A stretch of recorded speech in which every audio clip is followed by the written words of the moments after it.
శ్రీ గురుభ్యో నమః. శ్రీ మహాగణపతి నమః. 22 జూన్ నుండి 5 జూలై వరకు అంటే రాబోతున్నటువంటి పౌర్ణమి నుండి అమావాస్య వరకు చంద్రమను అనుసరించి గోచార రీత్యా ఈ యొక్క 15 రోజుల కాలం ఈ యొక్క పక్షం అనేది ఎలా ఉండబోతుందని చూద్దాం. వృశ్చిక రాశి వారికి రాబోతున్నటువంటి జూన్ 22 నుంచి జూలై 5వ తారీఖు వరకు పౌర్ణమి నుండి అమావాస్య వరకు ఎలా ఉండబోతున్నది అనేది చూద్దాం. వృశ్చిక రాశి వారికి అనుకూలమైనటువంటి కాలంగానే చెప్పొచ్చు. ఈ రాశి వారికి సమయం అనేది కలిసి వస్తున్నట్లుగా గోచరిస్తూ ఉన్నది. ముఖ్యంగా వచ్చినప్పటికీ ఈ రాశి వారికి మనం గమనించినట్లయితే షష్టమంలో కుజగ్రహ సంచారం అనేది జరుగుతుంది. ఇది వృత్తిరీత్యా వ్యాపార రీత్యా కూడా అనుకూలంగా ఉంటుంది. చేయబోతున్నటువంటి పనుల్లో విజయాన్ని సాధించడం అనేది జరుగుతుంది అన్నమాట. ముఖ్యంగా రియల్ ఎస్టేట్ వ్యాపారస్తులకి ల్యాండ్ రిలేటెడ్ మూవ్మెంట్ అనేది జరుగుతుంది. అనుకున్న సమయానికి రావాల్సినటువంటి పనులు జరుగుతాయి అని చెప్పి ఒక ఆలోచన రావటం అనేది జరుగుతుంది. దాని తగినట్టుగానే షష్టమంలో ఉన్నటువంటి కుజుడు యోగ్యాన్ని ఇవ్వగలుగుతున్నాడు. రాజకీయ అనుకూలత కూడా దీనికి కలిసి వచ్చే విధంగా ఉంటుంది ఈ రాశి వారికి.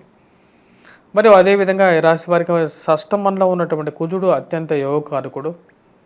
అదేవిధంగా సప్తమంలో గురువు కూడా వచ్చేటప్పటికీ ఆరోగ్యపరంగాను వైవాహిక జీవితంలోనూ ప్రశాంతతను ఇవ్వగలుగుతాడన్నమాట.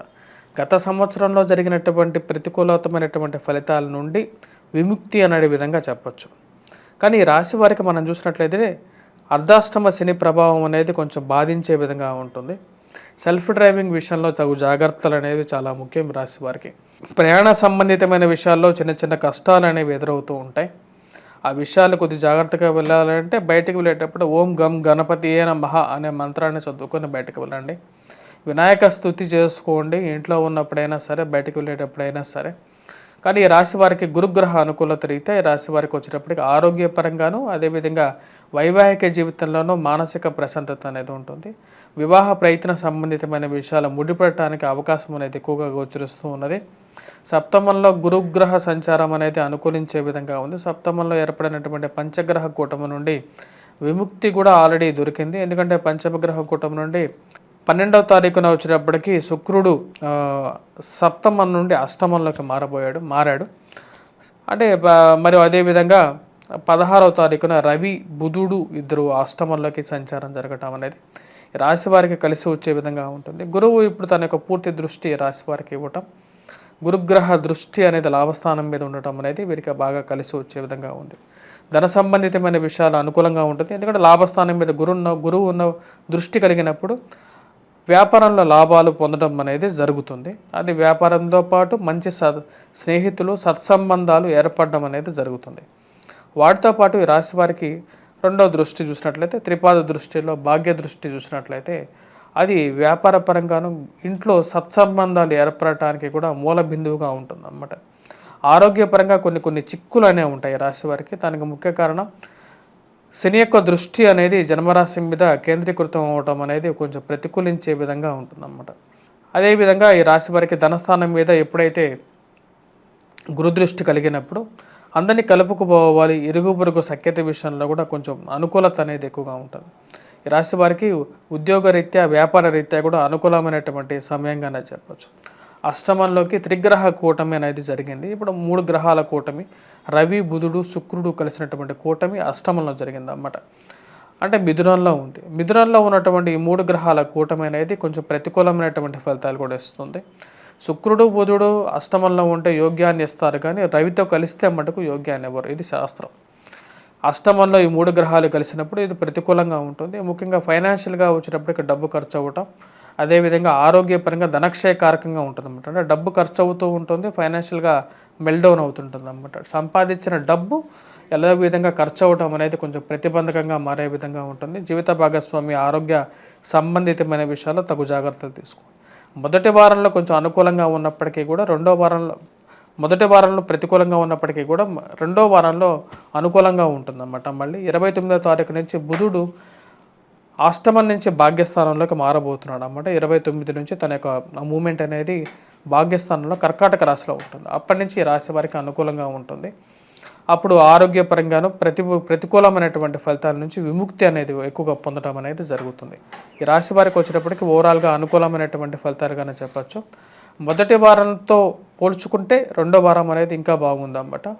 కానీ మొదటి వారంలో కొన్ని కష్టాలు, నష్టాలు కూడా ఉన్నాయి. దాన్ని ముఖ్యంగా వచ్చేటప్పటికి చతుర్థంలో ఉన్నటువంటి శని కొంచెం ప్రతిబంధకంగా ఉన్నాడు. అష్టమంలో రవి, బుధుడు, శుక్రుడు కూడా ప్రతిబంధకంగా ఉన్నారు. మరియు ఈ యొక్క గ్రహరీత్యా వచ్చేటప్పటికి మరియు అదేవిధంగా ఈ రాశి వారికి పంచమంలో ఉన్నటువంటి ఈ రాశి వారికి అనుకూలమైనటువంటి ఫలితాలుగా లేడు. రాహు సరైనటువంటి స్థితిలో లేడు. సంతాన సంబంధితమైన విషయాల్లో ప్రయత్నాల గురించి ఎక్కువగా తాపత్రయపడాల్సినటువంటి పరిస్థితి ఏర్పడుతుంది. సంతానం ఎదుగుదల గురించి మరియు అదేవిధంగా సంతాన సంబంధితమైన విషయాల్లో సానుకూలమైనటువంటి రిజల్ట్స్ గురించి కూడా కొంచెం ప్రయత్నం ఎక్కువగా చేయాల్సినటువంటి పరిస్థితి ఉంటుందన్నమాట.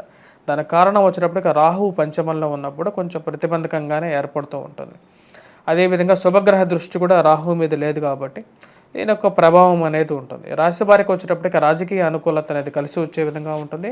రియల్ ఎస్టేట్ సంస్థల్లో పనిచేస్తున్నటువంటి వారికి అనుకూలంగా ఉంటుంది. పెట్రోకెమికల్, ఫార్మాస్యూటికల్ రంగాల్లో పనిచేస్తున్నటువంటి వారికి, పుస్తక రంగం, ముద్రణలో మరియు టీచింగ్ ప్రొఫెషన్లో ఉన్నటువంటి వారికి, తత్సంబంధితమైనటువంటి వ్యాపారాల్లో ఉన్నటువంటి వారికి కూడా సానుకూలమైనటువంటి ఫలితాలుగానే చెప్పవచ్చు.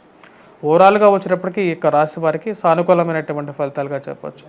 ఓవరాల్గా వచ్చేటప్పటికి రాశి వారికి ఈ యొక్క 2 వారాలు సానుకూలమైనటువంటి ఫలితాలుగా చెప్పచ్చు అన్నమాట. వివాహ ప్రయత్న సంబంధితమైన విషయాల్లో ఈ రాశి వారికి ఈ యొక్క గురువు సప్తమంలో ఉన్నాడు కాబట్టి మనకు మంచి వివాహం, సానుకూలమైనటువంటి మంచి సంబంధం అనేది దొరకడం జరుగుతుంది. అనుకున్న దానికన్నా ఒక 10 రెట్లు మీరు వెయిట్ చేసిన దానికి ఒక ప్రతిఫలంగా ఉంటుందన్నమాట. గత సంవత్సరం కన్నా ఈ సంవత్సరం గురువు యొక్క అనుకూలత రీత్యా మంచి సంబంధం దొరుకుతుంది. మంచి వివాహం కూడా జరుగుతుంది అన్నమాట. మరియు అదేవిధంగా మిగతా విషయాల గురించి మనం చూసుకుంటే ట్రాన్స్ఫర్స్ రిలేటెడ్ ఇష్యూస్లో ఒక కదలిక అనేది రావడం జరుగుతుంది. గత సంవత్సరంలో మీరు కష్టపడినటువంటి ఏవైతే ఇష్యూస్ ఉన్నాయో వాటి నుంచి ఉద్యోగపరంగా ఒక బదిలీ, ఒక మార్పు గురించి మీరు చేస్తున్నటువంటి ప్రయత్నంలో ఒక మార్పు అనేది వస్తుంది. ఆ విషయంలో ఎటువంటి సందేహం లేదు. ఎందుకంటే సప్తమంలో గురువు ఉన్నప్పుడు సానుకూలమైనటువంటి నిర్ణయంగా ఉంటుంది మీరు చేసేటువంటి ఒక ప్రయత్నం అనేది. మరి అదేవిధంగా ఈ రాశి వారికి వచ్చేటప్పటికి బిజినెస్, నూతన వ్యాపార ప్రయత్న సంబంధితమైన విషయాల్లో కూడా కొంచెం సానుకూలమైనటువంటి నిర్ణయంగా ఉంటుంది. సంఘంలో పేరు ప్రఖ్యాతులు ఉన్నటువంటి వారితో కొంచెం సయోధ్య అనేది ఏర్పడుతూ ఉంటుంది. మీ యొక్క కృషిని, కష్టాన్ని గుర్తించేటువంటి వారు కూడా ఉన్నారని చెప్పే ఒక నమ్మకం అనేది ఏర్పడుతుంది అన్నమాట. ఇక విషయాలనేవి అన్నీ జరుగుతాయి. స్లో బై 1 by 1 కొంతమందికి కొన్ని జరుగుతాయి అన్నమాట. మరియు అదేవిధంగా ఈ రాశి వారికి ఈ యొక్క వారంలో ఈ 2 వారాల్లో చేసుకోవాల్సినటువంటి పరిహారాలు, ఎటువంటి పరిహారాలు చేసుకోవాలి అనేది కూడా చూద్దాం. ఇక రాశి వారికి వచ్చేటప్పటికి మనం గమనించినట్లయితే ఈ రాశి వారికి గురువు యొక్క అనుకూలత అనేది బాగా కలిసి వచ్చే విధంగా ఉంది. మరియు అదేవిధంగా పంచమంలో ఉన్నటువంటి రాహు రీత్యా వచ్చేటప్పటికి దుర్గాదేవి యొక్క ఆరాధన అనేది కంపల్సరీగా చేసుకోవాలి. ఇంట్లో నుంచి బయటకు వెళ్ళేటప్పుడు, ఎందుకంటే రాశి వారికి అర్ధాష్టమ శని ప్రభావం ఉంది కాబట్టి తల్లిగారి ఆరోగ్య సంబంధితమైన విషయాల్లోనే ఇన్వెస్ట్మెంట్స్గా గృహం కోసం ఇన్వెస్ట్మెంట్ చేసేటప్పుడు 1కి 2 సార్లు ఆ యొక్క సంస్థని ఎటువంటిది అని చెప్పి నిర్ణయం తీసుకున్న తర్వాతే ముందుకు వెళ్ళాలన్నమాట. అంతేగాని బ్లైండ్గా మటుకు డబ్బులు కట్టద్దు. ఎవరో చీప్గా ఇస్తున్నారు కదా అని చెప్పి ఏదంటే అది తీసుకోవద్దు. ఎందుకంటే అర్ధాష్టమ శని ప్రభావంలో మోసపూరితమైనటువంటి మాటలు కూడా ఎక్కువగా ఉంటాయి కాబట్టి ఆ విషయంలో జాగ్రత్తగా ఉండండి. శనిగ్రహ కోసం ఆరాధన కోసం వెంకటేశ్వర స్వామి ఆరాధన చేసుకోవాలి. మరియు అదేవిధంగా రవి యొక్క అనుకూలత రీత్యా వచ్చేటప్పటికి మీరు చేసుకోవాల్సింది ఆదిత్య హృదయం చేసుకున్నట్లయితే సానుకూలమైనటువంటి ఫలితాలు పొందడం అనేది జరుగుతుంది. స్వస్తి.